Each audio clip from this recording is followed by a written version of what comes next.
त्या निकृष्ट कामाला जबाबदार कोण?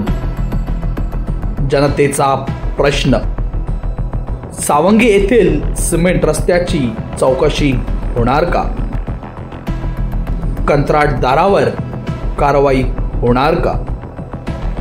सिमेंट रस्त्यात केलेला हलगर्जीपणा अंगावर येणार का?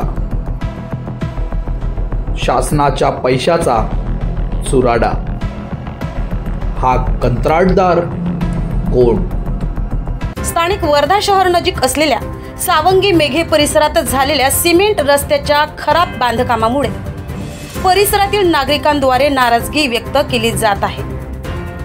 सदर बांधकाम हे जिल्हा परिषद बांधकाम विभागांतर्गत आमदार यांच्या स्थानिक विकास कार्यक्रमामधून करण्यात आले आहे। या रस्त्याच्या बांधकामाला केवळ 20 दिवसांचा कालावधी झाला असून आता त्या रस्त्याची अवस्था दयनीय होत असल्याचे चित्र स्पष्ट दिसून येत आहे। या बांधकामात कंत्राटदाराने स्वतःचे पैसे वाचवत गिट्टी व सिमेंटचा कमी वापर केल्याचे दिसून येत आहे। परंतु जिल्हा प्रशासनाने दुर्लक्ष करण्यामागे नेमके कारण काय हे कळायला मार्ग उरला नाही। कदाचित कंत्राटदाराने स्वतःच्या स्वार्थापोटी कामात हलगर्जीपणा केला असावा अशी शंका नाकारता येत नाही। अशा निकृष्ट दर्जाच्या कामाचे देयक अदा कोण करणार? या सिमेंट रस्त्याच्या कामात भ्रष्टाचार तर झाला नाही ना? अशा निकृष्ट दर्जाचे काम करणाऱ्या धूर्त कंत्राटदारांवर जिल्हा प्रशासन नेमकी काय कारवाई करणार याकडे जनतेचे लक्ष लागलेले आहे।